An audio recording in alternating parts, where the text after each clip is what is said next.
used once. Okay, here we go. This is how 11-year-old twins Jack and Nolan Willis got upstairs every time they needed to use the restroom while their downstairs bathroom was being renovated for handicap accessibility. Okay. It would hurt me sometimes, and it would hurt my parents, of course, because they had to lug me upstairs and stuff. And if my husband wasn't home, they're each 120 pounds apiece, so we would have to carry them up the stairs to our very small corner master shower, and the logistics of getting them in and out of the shower, soaking wet, they're slippery, and it was a dangerous situation. So this is the bathroom. The renovation is a Medicaid waiver program project paid for with taxpayer money. The contractor was chosen through a bid process. Jeffrey DeVoe of C&Y Custom Carpentry had the lowest bid of 3 applicants. For $14,400, he said he could complete the work in 5 to 7 days. He was paid 50% upfront by the Onondaga County Department of Social Services in August, but 6 months later,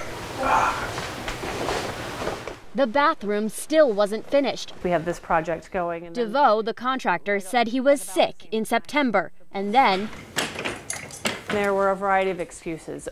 I was told that the cabinets that were ordered had not been shipped, that items that were ordered were on back order, that he just, he had something else going on. Could he come at a later date? So we're waiting for the countertops to come in now. And in an attempt to petition Medicaid for a new contractor, Allison Willis looked into DeVoe's history.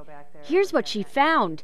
In 2005, Jeffrey DeVoe was convicted in federal court for fraud, a money scheme involving loans for heavy construction equipment. He pleaded guilty and was sentenced to pay $15 million in restitution, and he spent a year in prison. Upon learning the information that I did learn, it was quite shocking and it was maddening, and I felt like I was being taken advantage of. How could the county choose this contractor to work on a publicly funded project with his felony background? With any contract, should we be looking at it routinely to make sure that we have not made it possible for a vendor who might not be on the up and up to participate in our business? Yeah, there's opportunity for that. We found out the county is only required to do one very simple version of a background check.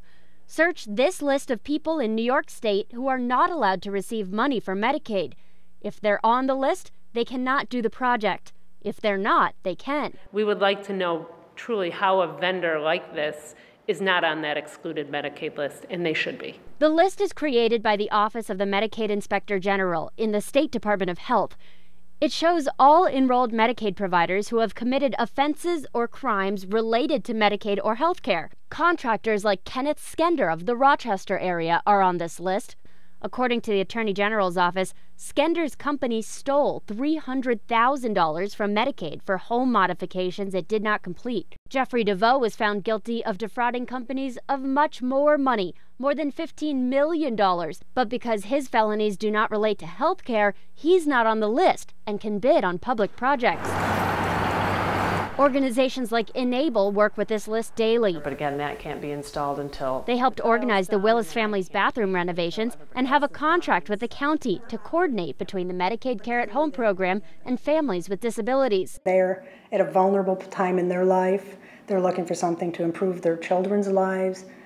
Yeah, I think the system owes them to have the best possible person that can be there. And I think that's why this whole list and this process needs to be improved upon. The vetting process could easily be tweaked. Monica Hickey-Martin is the director of the Medicaid Fraud Control Unit at the Attorney General's office and says the list could be changed with legislative action.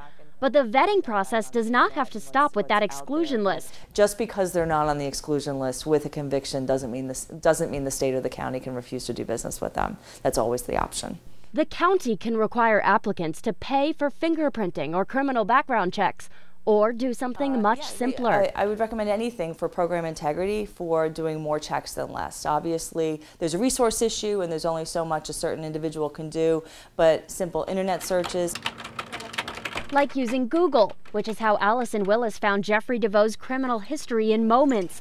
And if the county or Enable had found it before DeVoe was cut his first check in August, maybe the twins would have their downstairs bathroom by now. Well, the bathroom affords them the opportunity to be as independent as possible. They'll be able to essentially shower by themselves, toilet themselves, brush their teeth, do everything a able-bodied person can do. And without that, they're almost completely dependent. You good? Yep. Okay.